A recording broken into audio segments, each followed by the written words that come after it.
Hello guys, good evening. Ngayon lang ulit nakagawa ng panibagong vlog kasi po may trabaho po. So, kamusta po kayong lahat?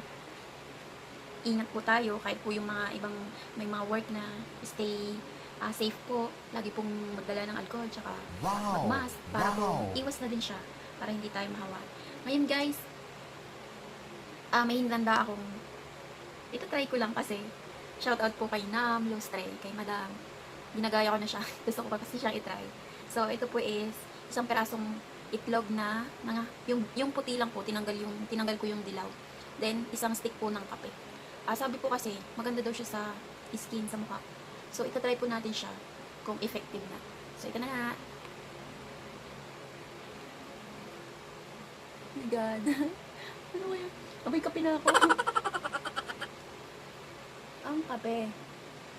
Maganda na pala yung kape ngayon, no?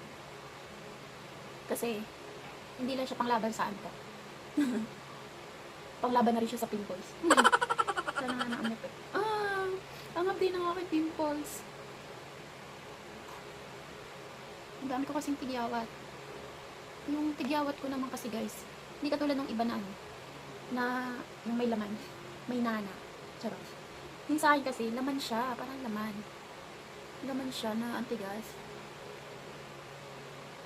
Anak sila ng anak, mawawala, tapos babalik na naman. Ayan. So, patatagalin ko siya sa mukha ko ng 5 minutes. 5 minutes.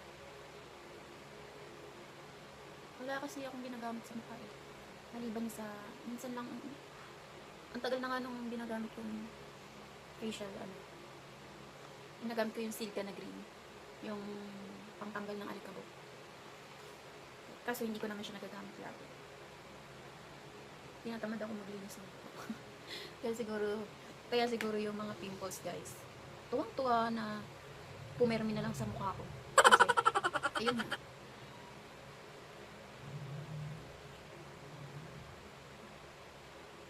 Ganda na aking kilay. Tunay yan, guys, ha? Tunay yan. Tunay ang kilay ko. Hindi siya drawing.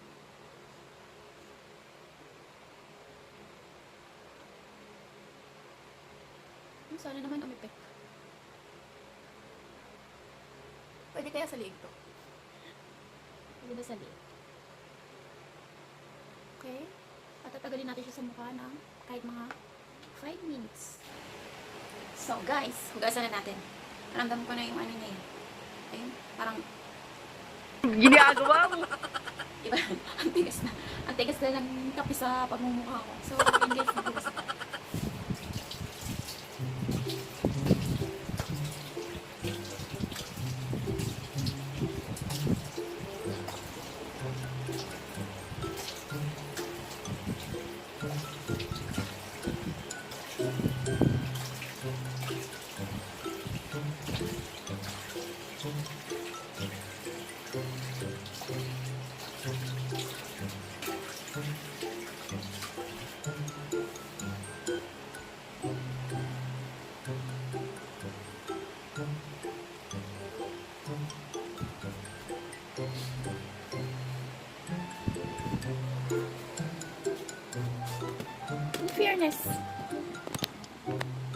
In fairness, parang maganda siya guys kasi siguro mas maganda siya kung ituloy-tuloy natin.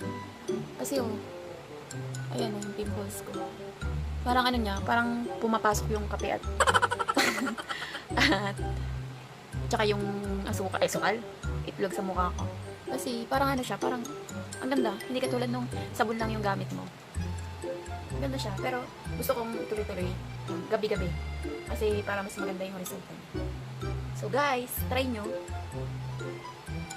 siya kasi effective naman, pero mas maganda siguro kung ituloy-tuloy. Okay? Okay, until the next vlog, sana po panoorin nyo. Kahit po parang walang silbi-silbi yung aking sinasabi, ang aking binablog. Naninibago lang naman po kasi. So ayun guys, hanggang sa muli. Bye! I'm that bitch. Yeah.